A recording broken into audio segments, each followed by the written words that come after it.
안녕하십니까. 시골의사입니다.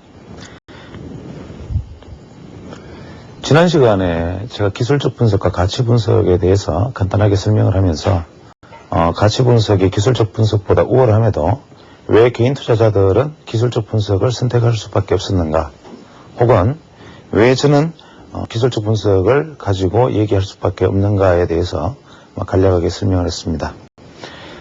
오늘 지난번에 말씀드린 대로 오늘까지는 일단 기술적 분석과 가치 분석이라는 어떤 큰 주제 두 가지를 가지고 얘기를 하고 좀 더 생각해 본 다음에 우리가 기술적 분석이든 가치 분석이든 투자자들이 접근하기 위해서는 어떻게 해야 하나, 그 다음에 기술적 분석이라는 것이 가지고 있는 맹점은 무엇인가, 이런 부분에 대해서 오늘까지는 어떤 면에서는 상당히 재미없는 개론에 가까운 이야기를 하기로 말씀을 드렸죠.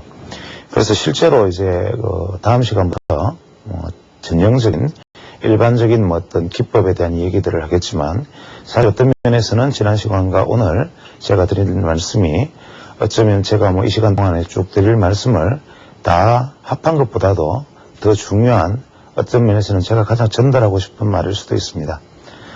우리가 보통 기술적 분석, 가치 분석의 어떤 대가들의 얘기를 많이 듣고 또 그것을 듣기를 원하고 배우기를 원하지만, 지금 이 시간에서 제가 말씀드릴 것은 왜 이러한 것들이 신기루인가, 왜 이러한 것들은 허상이며 실제로 누구도 가르쳐줄 수 없는 것인가, 그렇다면 어떻게 해야 하나, 투자자들은 절망하고 대안은 없는가, 이런 부분에서 다시 한번 생각해 보기로 하겠습니다.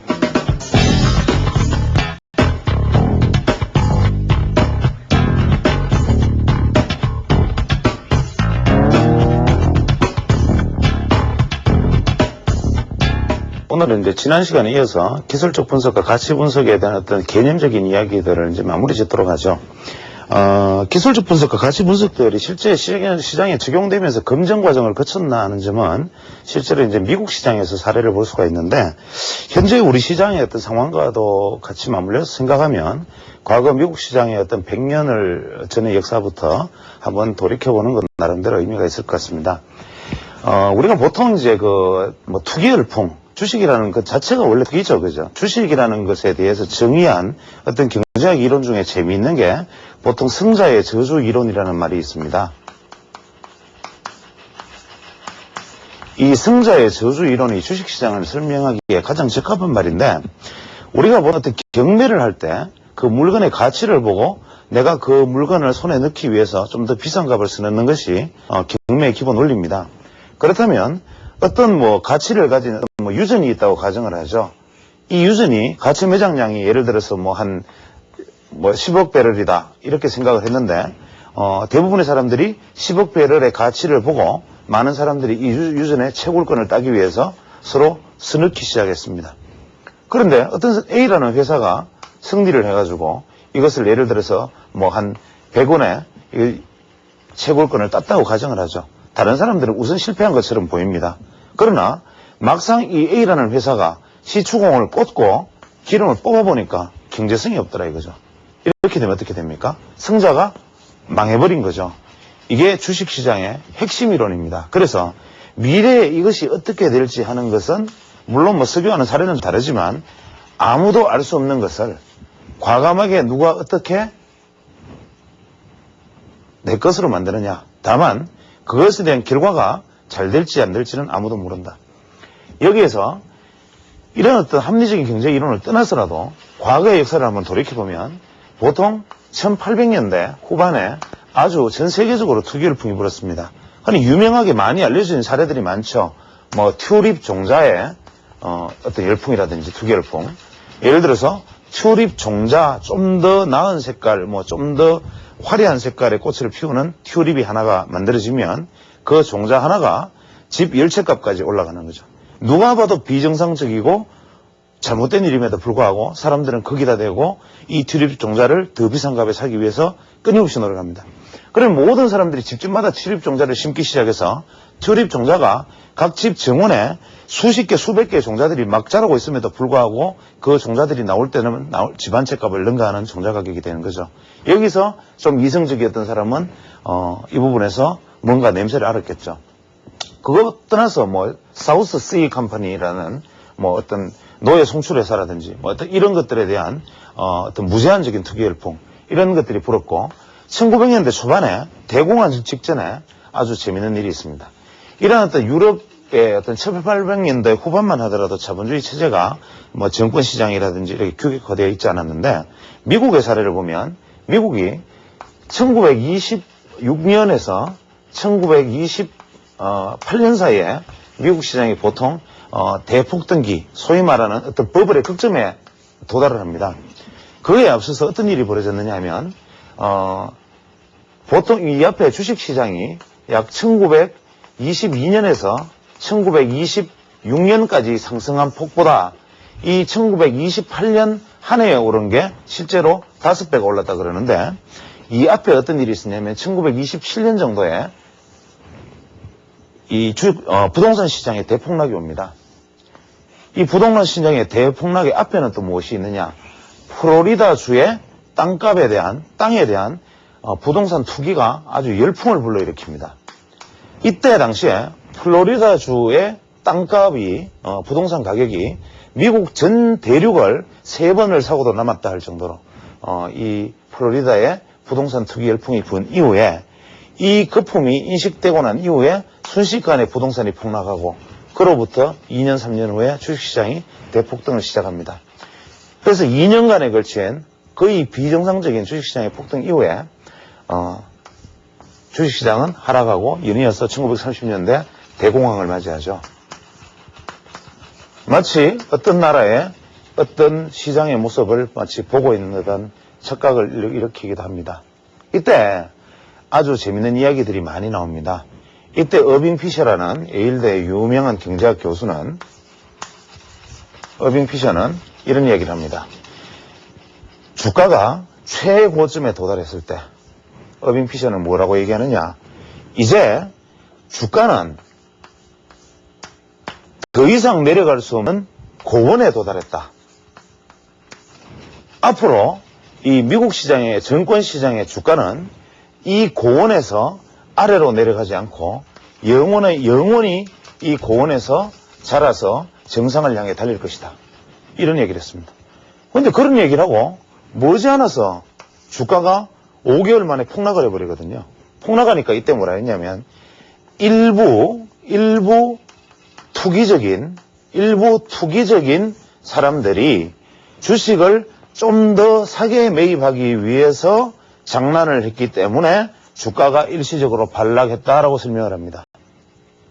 그 다음에 또다시 주가가 반등에 실패하고 좀 더 떨어지니까 이때는 뭐라고 얘기하느냐면 현재 미국에 금주법이 발효되었기 때문에 이 금주법의 영향으로 노동 생산성이 증대되어서 미국 경제가 더 좋아질 거기 때문에 술 마시는 근로자가 없어서 앞으로 일시적인 이 조정 과정을 거쳐서 미국 시장은 영원히 다시 되살아날 것이다.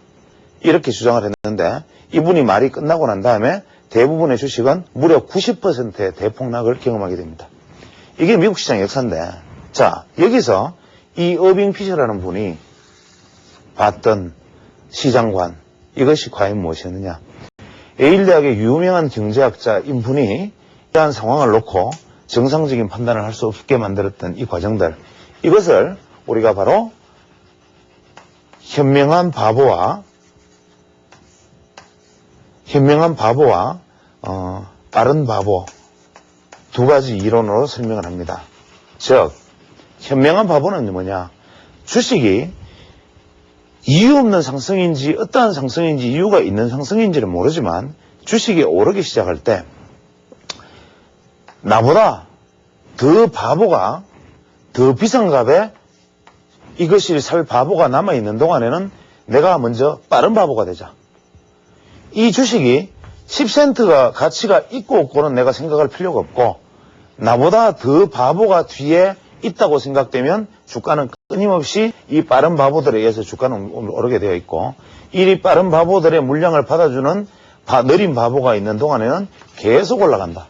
그래서 이 빠른 바보를 현명한 바보라 그러고 이 뒤에 있는 바보를 느린 바보라 그럽니다.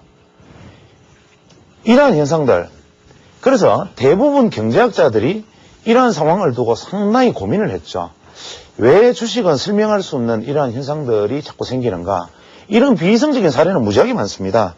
1955년에 어떤 일이 있었냐면 GE에서 제너럴 일렉트릭 유명한 회사죠. 지금도 뭐 미국에서 가장 큰 시가총액이 큰 회사지만 GE에서 다이아몬드 합성 기술을 개발을 했다 이겁니다. 이 공업용 다이아몬드를 물론 자연산 다이아몬드가 아니죠. 합성 기술을 개발했다는 발표가 딱 나고 24시간 만에 주가가 무려 전 세계에 유통되고 있는 다이아몬드 가격의 2배만큼 올랐습니다. 즉 GE가 인공 다이아몬드 제조 기술을 만들었다는 이유로 그 당시 전 세계 다이아몬드 시장의 거래 대금의 2배가 넘는 시가총액이 증가하는 현상, 이것을 가치 분석론자들은 무엇으로 설명하느냐? 이러한 현상들을 과연 어떻게 설명할 거냐는 거죠. 이거로 끝난 게 아닙니다. 우리나라처럼 미국도 보통 보면 10년, 15년 주기로 성장주와 가치주가 교대되는 이러한 흐름을 보이죠. 1960년대 미국에 아주 대단한 성장주 열풍이 붑니다. 이 성장주 열풍은 우리가 트로닉스 열풍이라고 합니다. 심지어는 오죽하면 트로닉스 열풍, 좀 더 넓게 이야기하면 오닉스 열풍이라고 부릅니다. 이 트로닉스, 오닉스 열풍이 뭐냐면 이때는 1960년대는 전자 기계산업은 성장산업이었죠. 지금은 예를 들어서 백색 가전이다, 라디오를 만든다, 냉장고를 만든다, 이것은 전통산업입니다. 그러나 1960년도에는 이게 성장산업이었죠. 이 성장산업일 때 그 당시에 이 성장산업의 기계산업을 상징하는 이름, 이 트로닉스와 오닉스라는 회사의 이름만 붙어 있으면 슈퍼트로닉스, 선트로닉스, 그 다음에 뭐 덕트론스, 뭐 리덕트론스, 이러한 어떤 혹은 뭐 바이오소닉스, 뭐 이런 식의 뭐 이건 제가 뭐 정확한 이름은 아닙니다만은 이러한 트로닉스, 오닉스, 뭐 이러한 이름들이 붙으면 주가가 무조건 폭등하는 현상이 벌어집니다. 그래서 미국에는 심지어는 그때 운동화권, 구두권을 만드는 회사가 있었는데 이 구두권을 만드는 회사가 이름을 어떻게 붙였느냐 하면 메카트로닉 실리콘 벨트 뭐 이렇게 이름을 붙였습니다. 자, 구두끈을 만드는데 메카트로니컬 실리콘이라는 이름이 붙었어요. 왜? 구두끈 소재에 실리콘 소재가 0.001% 정도가 포함되어 있기 때문에 이때 계명열풍이 얼마나 불었던지 그 당시 미국 상장사 중에 이렇게 트로닉스, 오닉스라는 이름만 붙이면 주가가 2배씩 오릅니다. 어느 나라에 어떤 시장에 이런 현상이 아직까지도 엄청나게 많이 벌어지고 있죠. 어떤 나라에도 보면 뭐 건축자재를 수입하는 회사가 무슨 테크 혹은 무슨 기구를 수입하는 회사가 무슨 네트 소프트웨어만 수입해도 무슨 정보 이러한 이름들이 많이 붙어 있는데 이 어떤 나라가 우리나라겠죠. 이 한국 시장의 코스닥 이 1960년에 미국의 사례를 보면 이 시장이 어떻게 갔어야 하는가라는 것이 너무나 명백하게 반면교사를 알 수가 있습니다. 이러한 어떤 과정을 거친 다음에 반성을 합니다. 반성하는데 무려 10년이 걸립니다. 1970년대 들어서서 그때 비로소 테마주 열풍이라는 것이 붑니다. 테마주. 요즘 테마주 얘기들 많이 하시죠. 심지어는 어떤 분은 이런 걸 보고 연관매매 이렇게 얘기하시는데 이때 테마는 뭐냐면 만들기 나름이었습니다. 예를 들어서 IBM이다 그러면 IBM은 컴퓨터 제조와 연산 기술과 소프트웨어와 자산 가치와 이렇게 해서 그때 당시 IBM이 테마가 무려 9개 테마가 형성이 됐다 그럽니다. 그러니까 IBM 한 종목 가지고 9개의 테마군으로 해먹었다는 거죠. 이러한 테마주 열풍이 또 한 차례 불고 난 다음에 이 테마주마저도 비이성적이었다. 그래서 그 다음에 등장하기 시작하는 것이 바로 가치주에 대한, 전통 가치주에 대한 선호 현상이 또 생깁니다. 이때 가치주라는 선호 현상은 어떻게 발생을 했느냐? 해보니까 이거를 해도 저걸 해도 이걸 해도 저걸 해도 문제는 주가가 올리는 데는 성공을 하더라 이거죠.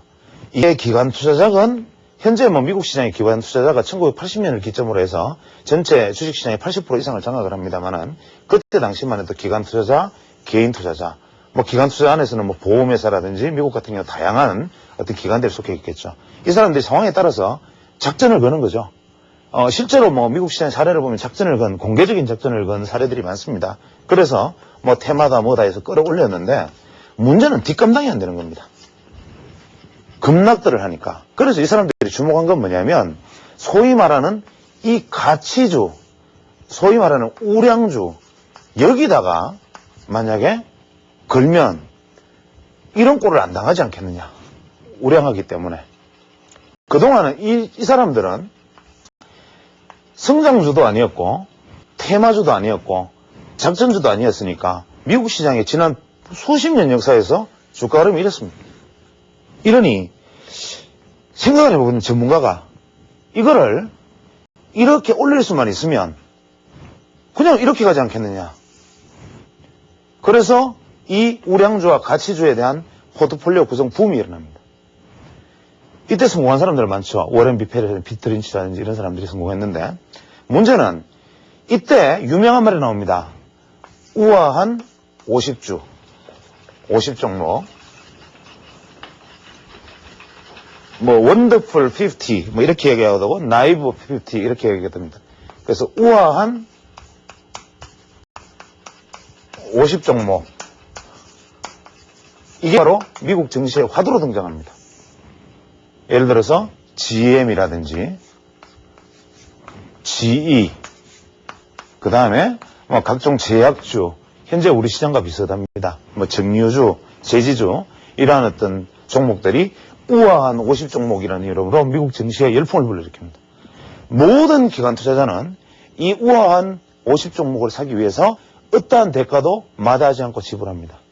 그래서 실제로 모든 사람들의 관심이 여기에만 쏠려 있고 이 기준을 어떻게 생각하느냐 하면 과거에 성장주들의 주가 수익별 퍼가 평균이 100이었다면 그때 고점이 100일 때까지 가더라.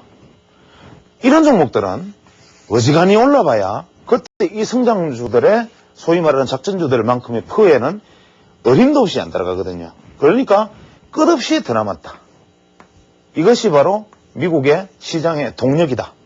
이것이야말로 정답이다 해서 우아한 50주를 사기 시작했는데 정말 이 사람들의 예상대로 이 종목들은 이렇게 가지는 않았습니다. 어떻게 갔느냐. 각계격 파당했습니다. 하나씩 각계격파를 당하는데 어떻게 당하느냐.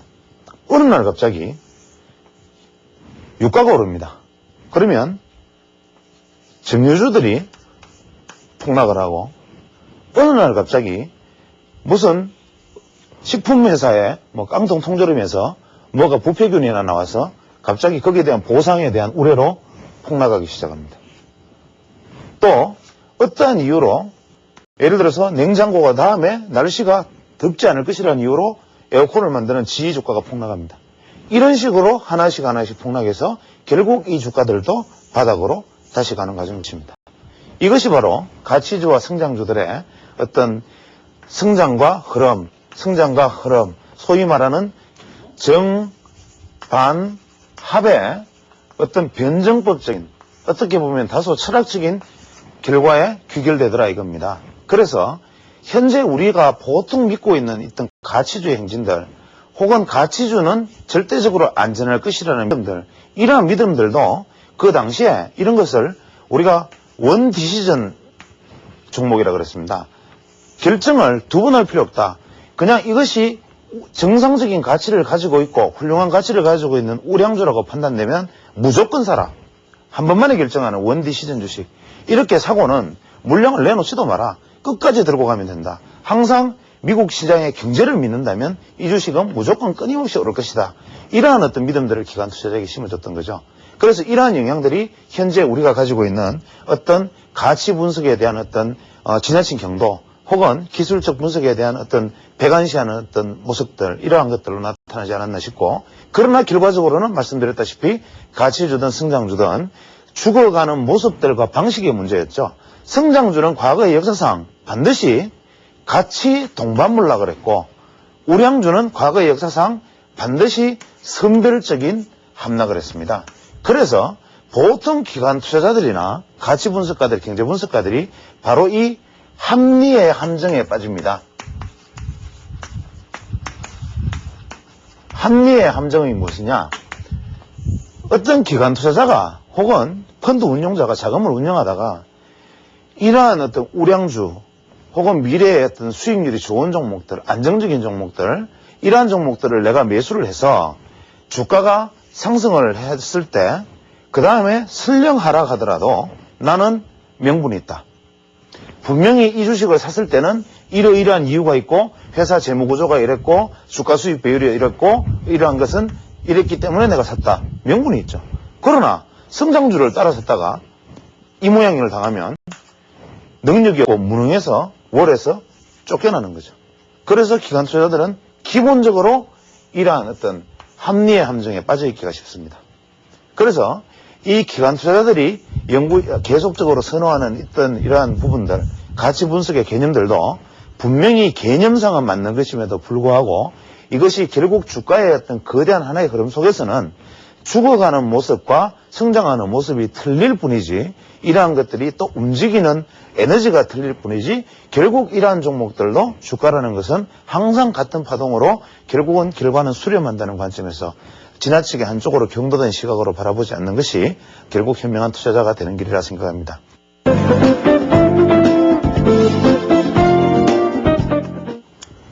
오늘 이야기가 있는 풍경은 소녀를 주제로 해서 그림을 3점 골랐습니다. 제일 먼저 보실 그림은 르누아르가 그린 이베르단 깡베르형의 조상이라는 좀 이름이 긴 제목의 그림입니다.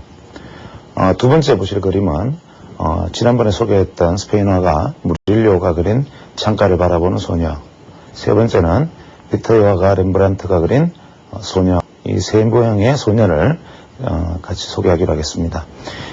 첫 번째 볼 르누아르의 소녀는 귀족 명문가의 어떤 소녀의 전형적인 모습이죠. 아주 풍부하고 유복한 집안에서 아주 곱게 자란 어떤 귀족적인 어떤 소녀의 세련된 이미지를 가지고 있다면, 두 번째 무릴료가 그린 소녀는 경제적으로는 과히 풍요해 보이지는 않지만 상당히 지적 세련미가 있고 단정한 교육을 받았던 그런 그림이죠.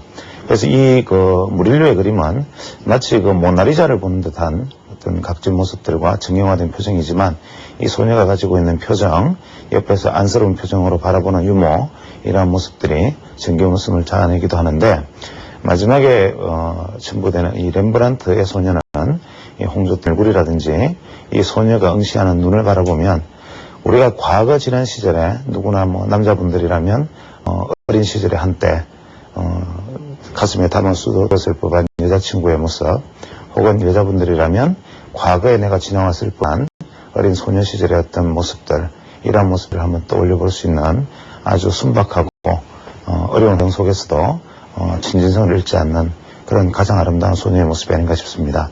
같이 선보하는 음악은 유명한 오페라 아리아 중에 하나를 땄습니다. 도니체티의 오페라 남몰래 흐르는 눈물이라는 곡을 땄는데, 사랑의 묘약이라는 제목의 오페라 속의 한 개 아리아죠.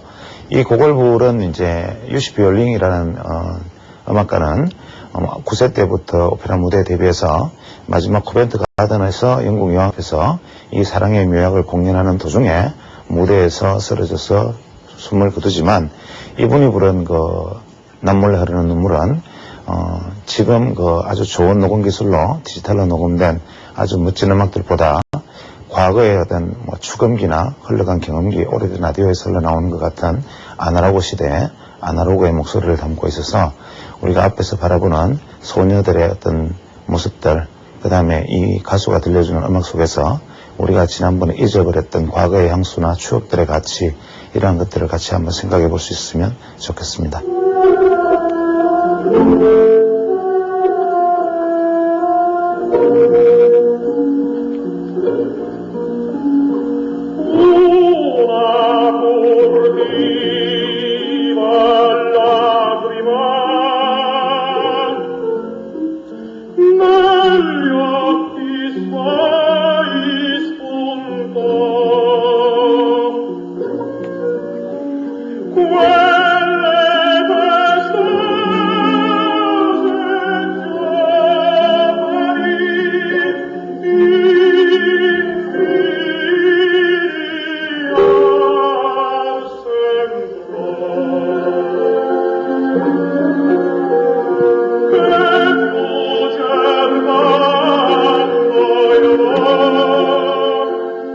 전 시간에 제가 멜키엘의 저서에서 일단 중심으로 해서 미국 시장의 사례를 들어보았습니다만은 혹시나 어떤 여유가 있으신 분은 미국의 유명한 어떤 기술적 분석가였죠. 그랜빌이 썼던 The Last Trend, 이거를 아마 국내에 번역서가 있는 걸로 알고 있습니다. 마지막 어떤 경향 이런 거죠. The Last Trend, 이 책을 기회가 있으면 한번 읽어보시는 것도 미국 시장을 한번 이해하는데, 이 책에 보면 이제 과거 미국 시장의 사례들이 많이 나열되어 있습니다. 그래서 굳이 읽어볼 필요는 없지만 혹시나 관심이 있으신 분들은 한번 읽어보시는 것도 좋지 않겠나 싶습니다.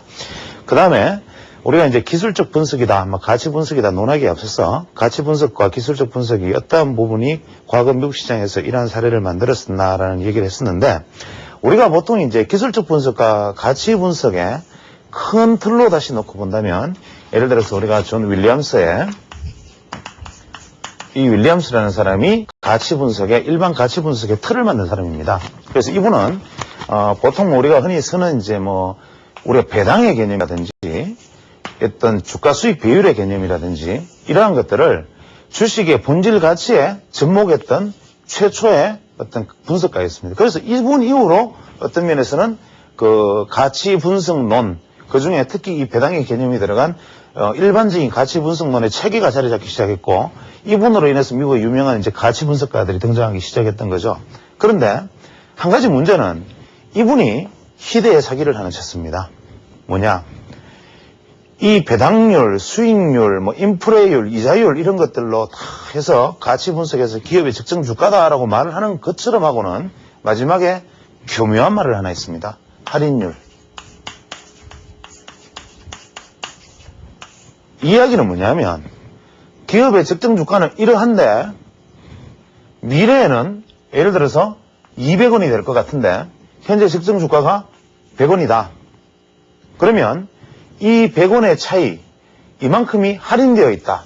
그래서 현재 미래에 200원이 될 것 같은 종목이 현재 100원이라면 이 종목은 100%, 50% 할인되어 있는 할인율을 가지고 있는 것이고, 이 종목의 현재 적정 주가가 50원인데 미래에 만약에 25원이 될 것 같으면 이 종목은 50%, 마이너스 50%의 할인율을 가지고 있는 것이다.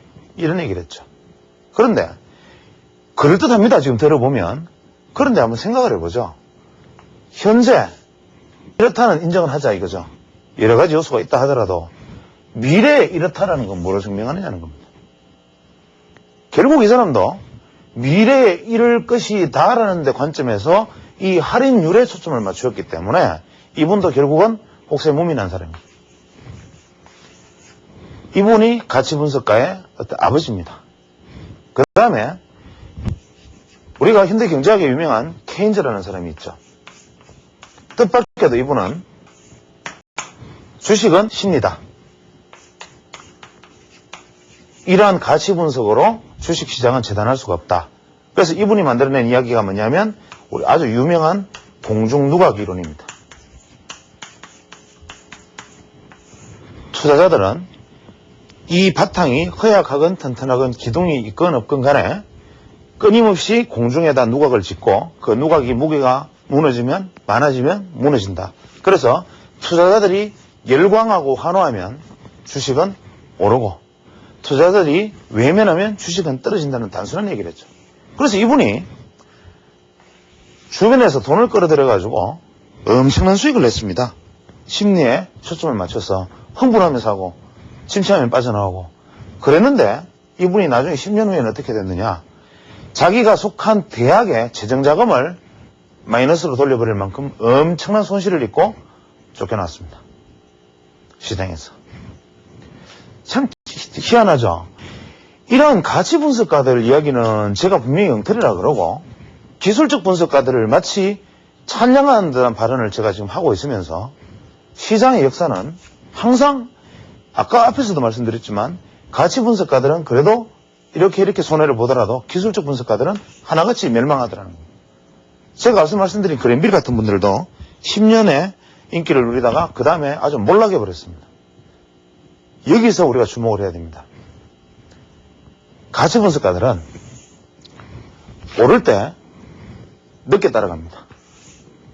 떨어질 때 천천히 도망 나오고, 왜냐?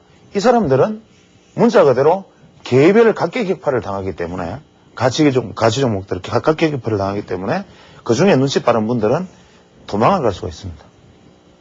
기술적 분석가들은 올라갔다가 자기의 반대 사이클에서 몰락해 버립니다. 미국 시장 역사가 증명합니다. 케인즈 같은 경제학자도 거기에 주목했다가 아주 몰락을 맞이하죠. 그랜빌 마찬가지. 다양한 사람들이 그렇습니다. 엘리어트, 그 유명한 엘리어트의 파동을 만들어서 프레이트라는 사람에게 엄청난 돈을 벌게 해줬지만 결국 본인은 마지막에 쓸쓸한 그냥 뭐 손부로 전락해 버리지 않습니까?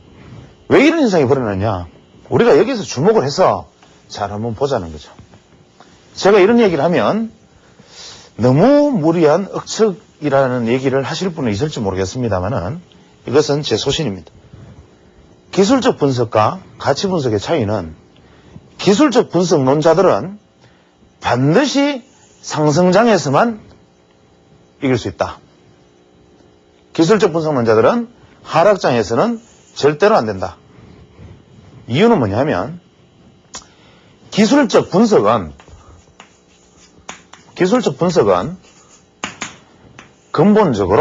근본적으로 기술적 분석이라 하는 것은 강세장에서는 맞고 약세장에서는 틀리기 때문이다. 강세장에서는 기술적 분석은 기가 막힐 정도로 들어맞기 때문에 그 안에서는 남들이 2배 볼 때 5배, 10배 버는 사람이 나타납니다. 그 사이클에서. 그러나 약세장에서는 맞지 않는다는 거죠. 왜? 주가가 기술적 분석의 신호가 매수 신호를 내면 이것이 같이 가자는 신호인지 아니면 물량을 넘기려는 눈속임인지를 가릴 수가 없다. 기술적 분석은 근본적으로. 지나고 난 다음에 결과론적으로는 다 이랬다 말할 수 있을지 몰라도 실제 그 순간순간에는 알 수가 없다. 그래서 지금 현재 뭐 수십 프로, 수백 프로 혹은 뭐 몇천 프로를 과거에 벌었다고 말하는 분들 뭐 제가 이런 소리를 해서 자꾸 적을 만든다고 주변의 사람들이 우려를 합니다만은 이분들이 과거에 코스닥이 화랑기 때 남보다 더 벌었는지 몰라도 단언컨대 이분들이 지금 돈을 벌고 있는 사람이 없습니다. 저를 포함한 모든 기술적 분석가들이 그럴듯하게 무슨 론, 무슨 이론, 무슨 기법 이렇게 말하는 것들은 그저 흥행을 하려는 쇼에 지나지 않는다. 분명한 것은 하락장에서는 무조건 팔아야 되고 강세장에서는 무조건 사야 되는 것이 기술적 분석이든 가치 분석이든 그것의 가장 근간인데 문제는 당신이 그렇게 말하면 이것이 강세장인지 약세장인지를 가르쳐줘야 될 것 아니냐 이렇게 질문을 할 수 있겠죠. 그래서 그 강세장인지 약세장인지를 알기 위한 노력들을 우리가 해봐야 된다는 건데 우리가 보통 그러한 것들을 공부하기 위해서 다음 시간부터 저 역시 모르는 일이지만 계속 해나갈 겁니다. 그럼 기술적 분석가들이 왜 약세장에서 지느냐? 야구 선수를 한번 생각을 해보죠. 야구공이 들어오면 이쪽에서 내가 보고 타자가 치는데 이렇게 공이 들어옵니다. 직구다 딱 치려고 합니다. 내 눈앞에서 공이 꺾여버립니다. 드랍해버립니다. 야구공이 보고 컵으로 보였는데 내 눈앞에서 치려고 보니까 포크볼입니다. 이렇게 치면 항상 방망이가 꺾여요. 여기까지 올 때까지는 공이 내 눈에 보인다는 거죠. 그러나 마지막에 쳐올리는 것은 이것은 타자의 감각이지 이 공이 포크볼인지 싱크인지 커브볼인지를 보는 눈이 안 되라는 거죠. 그래서 기술적 분석이라는 것은 어떤 것이냐? 이 공이 어떤 공인지를 볼 수 있는 기본적인 눈만 기르면 무의자재하게 내가 공을 쳐낼 수 있는 능력을 길러주는 것이고 기술적 분석이 대박줄을 찾는 것이냐 혹은 급등줄을 찾는 것이냐 이게 바로 홈런 치는 법을 찾는 것과 같습니다. 야구에서 공이 날아갔을 때 홈런을 치기 위해서 풀스윙에서 무조건 휘두르면 무조건 스트라이크아웃 삼진으로 죽겠죠. 야구의 3할 타자면 훌륭합니다. 주식 투자자는 그저 갖다 맞히는 기분으로 3할 타자면 훌륭하죠. 내가 갖다 맞히는 기분으로 공을 치면 내 몸에 방망이를 휘두르는 것이 내 몸에 굳어졌을 때 허리가 유연해졌을 때 무의자재해졌을 때 이 공이 펜스를 넘어갑니다. 이 공을 처음부터 펜스에 넘기기 위해서 치는 것이 아니라 공을 갖다 맞히는 연습을 하고 욕심을 버리고 자연스럽게 맞히는 사람만이 홈런을 칠 수 있다는 건데 우리가 흔히 아는 기술적 분석에 대해서는 대박주 찾기, 급등주 찾기, 폭등주 찾기, 어떻게 하면 몇 프로 벌기, 어떻게 하면 수십 배 벌기, 어떻게 나 따라해서 고수되기, 이러한 혹세무미하는 엄청난 이야기들이 떠돌아다니면서 투자자들을 유혹하는 거죠. 이 모든 것들로부터 버려야 되고 이 모든 것들로부터 떠날 줄 아는 눈을 길러야 먼저 주식 투자자가 내가 실패하지 않는 주식 투자자가 되는 겁니다. 우리가 주식 투자를 제가 보통 이런 사례를 들어서 많이 이야기합니다. 지난번에 제가 말씀드리기를 주식 투자는 가르칠 수는 있으되 전할 수 없는 것이라고 말을 했듯이 주식 투자를 할 때 내가 어떤 주식 투자를 하려고 들면 이걸 우리가 전쟁이라고 치면 이것을 쳐서 이기려고 들지 말고 이겨서 쳐라. 제 친구는 맨날 항상 하는 이야기가 왜 저렇게 고랭이 담 넘어가는 소리를 하느냐. 무슨 황당한 소리만 자꾸 하느냐라고 얘기하겠지만 제가 아마 이 시간에 제가 여기서 드리는 이 말씀이 앞으로 남은 이 시간에 여러분에게 해야 될 모든 강좌를 통틀어서 가장 중요한 얘기일 수 있습니다. 쳐서 이기려 들지 말고 이겨서 쳐라. 치는 방법은 아무도 가르쳐주지 않는다. 나 혼자서 공부해야 되고 세상에 고수 없고 시골에서를 포함한 어떤 고수도 내가 고수라고 얘기하거나 내가 가르쳐주는 방법으로 돈을 번다고 얘기하면 그 사람은 다 사기꾼이다. 이 눈만 가지고 내가 내 스스로 무의자재하게 마치려는 유연성만 길러냈을 때 주식시장에서 내가 승리하는 투자자가 될 수 있을 것입니다.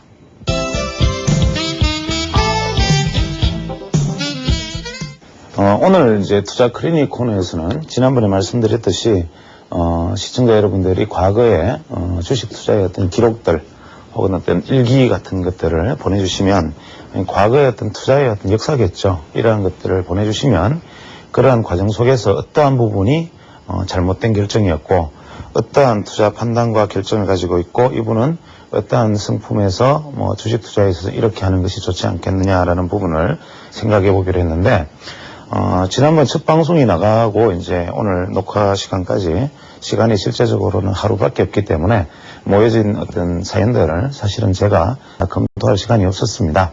그래서 지금 보내주신 어떤 내용들은 충분히 검토한 끝에 본격적으로 다음부터 이제 같이 상의를 해나가기로 하고 몇 가지 사연들을 읽으면서 느꼈던 점은 대다수가 거의 비슷한 어떤 고통을 안고 계신다는 거죠.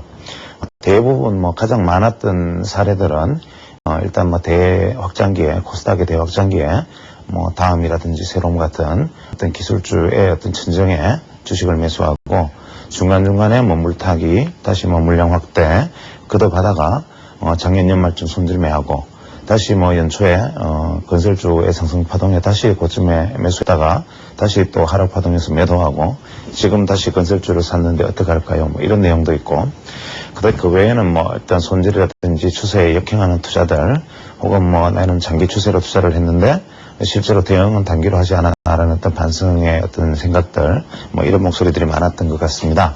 그래서 다음에 보내주실 때는 좀 더 이제 공개할 일은 아니니까 자신의 직업이라든지 성격, 취미 심지어는 종교나 가족사까지 같이 보내주신다면 도움이 될 것 같고 오늘은 거기에 대한 어떤 하나의 묶음의 답변으로서 제가 새로운 어떤 사례를 준비하기까지 하나의 묶음의 답변으로서 요즘 인터넷상에서 몇 가지 이제 글들이 많이 올라와 있는데 그 중에 제가 한 개의 글을 카피를 해가지고 왔습니다.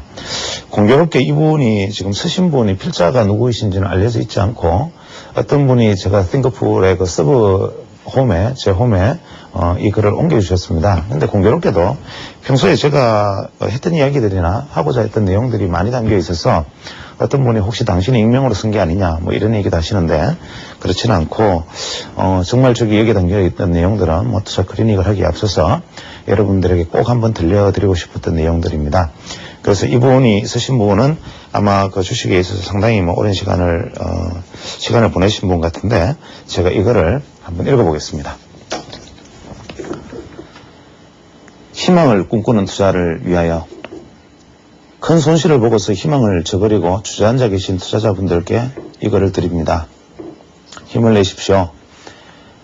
가을날 들꽃처럼 향기로운 추억이 지금의 고통으로 바뀔 것입니다. 주식으로 인한 피해는 물질적 손실로 그치지 않습니다. 정신적 황폐화와 함께 소중한 가정의 파탄을 불러오고 많은 날들을 이러한 상처의 치료에 소비해야 합니다. 개인적인 얘기는 하고 싶지 않지만 저 역시도 주식으로 인한 파산 경험과 그로 인한 인생의 씁쓸함에 시달리며 많은 고통을 보낸 적이 있습니다. 안 당해본 사람은 모르지요. 벽조 대낮에 인생을 날치기 당할 것 같은 의협승과 후회와 깊은 회한. 정말이지 당해보지 않은 사람은 그 상처의 깊이와 비가를 알 수가 없습니다. 한 가지 확실한 것은 주식으로 인생이 무너진 사람이 선택할 수 있는 길은 둘 중에 하나입니다. 주식으로 다시 일어선가 아니면 시장을 떠나든가. 실전은 책과는 다릅니다. 그 어느 책에도 주식으로 돈을 버는 방법은 나와 있지 않습니다. 많은 실패한 투자자들은 보이지 않는 비법과 묘책의 그림자를 찾아 어두운 그림자를 헤매고 사이버 세계의 금속성 속에서 습관처럼 침몰해가는 것이겠지요. 평생을 다해 무지개를 찾아 나섰던 소년의 이야기를 기억합니까? 멀리 있는 줄 알았던 무지개가 당신의 아주 가까이 바로 집 앞에 자신의 마음속의 둥지를 틀고 있었다지요. 어쩌면 답은 우리 곁에 있을지 모릅니다. 거두절미하고 1억으로 시작한 원금이 지금 1,000만 원만 남은 투자자가 있다면 당장 1,000만 원 중에 200만 원만 남기고 800만 원을 계좌에서 인출해서 은행으로 갖다 넣으십시오. 만약 200이 작다고 생각하는 분들이 있다면 더 이상 제 이야기를 듣지 마십시오. 200이면 충분합니다. 겨우 200 가지고 어떻게 하나라고 생각하면 복구는 불가능합니다. 나는 이미 죽었다고 생각하고 이를 악무십시오. 제가 몇 번씩 200을 강조하는 그만한 이유가 있습니다. 바로 이 부분에서 복구에 성공하는 사람과 실패하는 사람이 갈리기 때문입니다. 실패하는 사람은 계좌에서 돈을 인출하기는커녕 빚을 내서라도 돈을 더 갖다 넣습니다. 한 방에 모든 손실을 만회하겠다는 것이지요. 그리고서 지긋지긋한 주식시장을 떠나겠다는 것입니다. 그러할 때 그는 아직도 과거의 실패자입니다. 아직도 그는 껍질을 벗어던진 아름다운 나비가 될 수 없고 그는 남들의 만만한 밥이 될 것입니다. 주식은 자신을 사랑하지 않는 사람들에게 자선을 베풀 만큼 뜻하지 않고 미련하지도 않습니다. 한 방이라고요. 이제 와서 터질 한 방이 지금까지 왜 안 터졌는지요. 성공하는 사람들은 그 5분의 1, 200을 생명처럼 소중히 합니다. 그 돈의 의미는 지금까지의 허황된 욕심과 자만심을 모두 던져버리고 다시 시작하는 용기와 겸허함의 탄생 같은 것입니다. 그럴 때 그는 주식을 이해하고 주식이라는 야생마의 주인이 되며 알을 깨고 나온 실력이 될 것입니다. 아직도 그에게는 4번의 기회가 남아있게 되며 이러한 어려운 상황에서 일어서는 데 성공한다면 먼 훗날 손실의 몇십 배를 벌어들일 수 있는 바위 같은 실력을 지나게 되고 결국 지나간 아픔이 가을 들꽃처럼 향기로운 추억이 되어줄 것입니다. 모든 것을 버리고 다시 시작하십시오. 200만 원으로 반드시 20억을 만들겠다는 신념을 마음속에 불태우셔야 합니다. 이제 피와 살이 튀는 실전에 들어가야 합니다. 주식 전쟁터는 말이 오가는 응급실이 아닙니다. 남을 베지 않으면 내 목이 잘려나가는 백병전이 매일같이 벌어지는 곳입니다. 평화를 가정하고 있지만 목숨이 오가는 곳이고 항상 나를 위하는 듯 하지만 남을 치기 위한 칼들이 오고 가는 곳이지요. 그렇다면 실전에 성공하기 위한 몇 가지 기본 요소를 말씀드리고 싶습니다. 먼저 아이처럼 단순해야 합니다. 두 번째, 물처럼 유연해야 합니다. 세 번째, 바람처럼 자유로워야 합니다. 이 단순성과 유연성, 자유로움, 이 세 가지가 대전제입니다. 단순함은 복잡함을 경계하는 것입니다. 투자의 방법, 자세, 감각이 아이들의 그것처럼 투명하고 단순 명료해야 되는 것입니다. 방법이 많다고, 아는 것이 많다고, 이론이 복잡하다고 돈이 벌어집니까? 만약 어떤 이가 어떠한 방법을 써서 꾸준하게 돈이 벌리기 시작한다면 그 방법이 그에게는 최상의 비법이겠지만 복잡하면 배는 산으로 갑니다.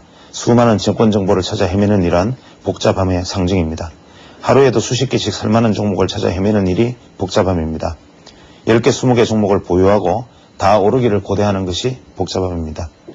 여러 수십 개 기술적 차트를 동원하고 하루에 몇 번씩 주식을 사고 팔고 하는 것이 복잡함입니다. 단순함은 깨끗함입니다. 여러 개 종목을 신중히 저울질하다가 그 중에 가장 좋은 한두 개의 승부를 거는 것이 단순함입니다. 자신에게 잘 맞는 오직 하나의 방법에 의해 종목을 추출하는 것이 단순함입니다. 이곳저곳에서 만 가지 경제 정보와 경제 동향을 떠들어도 자신의 원칙상 팔아야 할 때는 아이처럼 아무 생각 없이 파는 것이 단순함이고 사야 할 때는 나라가 망한다고 모두가 떠들어도 바보처럼 순순히 매입하는 미련스러움이 단순함입니다. 단순해지지 않으면 시세가 보이지 않습니다. 시세가 보이더라도 올바른 행동을 할 수가 없습니다. 아이들을 보십시오. 신호등이 있는 횡단보도에서도 두 손을 번쩍 들고 길을 건너지 않습니까? 누가 뭐래도 아이들은 원칙을 지킵니다. 그리고 자신의 원칙을 지키는 일이 주식 성공의 모든 것입니다. 유연성은 굳어짐을 경계하는 것입니다. 유연성은 겸손으로부터 출발합니다.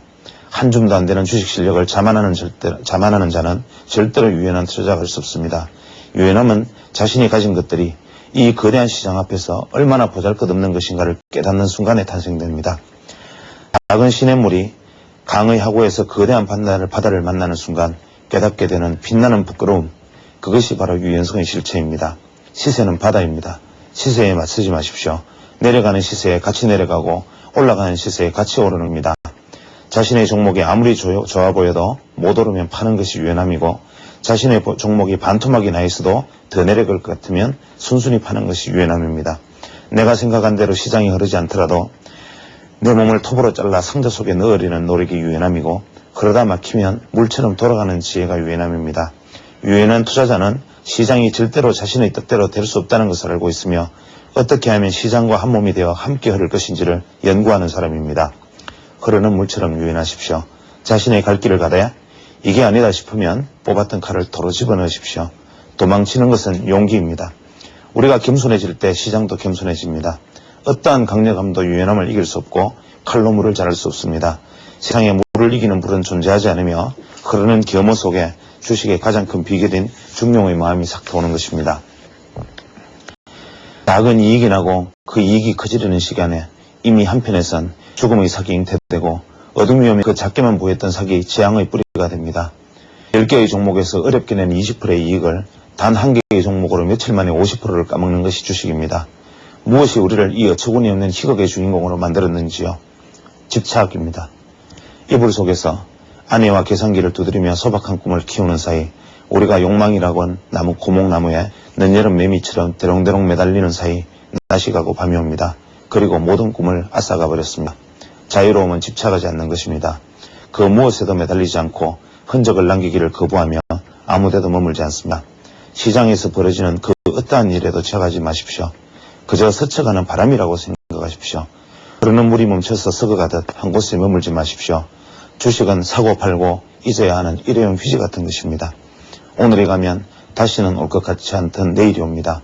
늦어버린 기차에 매달릴 필요는 없습니다. 고개를 들어 창밖을 내다봅니다. 동에서 불어와 서편으로 사라지는 하루의 시간도 보이고, 끝날 것 같지 않던 겨울이 갑옷을 벗어던지는 소리도 들립니다. 흐른다는 것. 머물기를 좋아하는 사람들은 모를 것입니다. 새로움이 던져주는 설레임의 은혜를 모릅니다. 현재 머문 정신으로 미래를 볼 수 없습니다.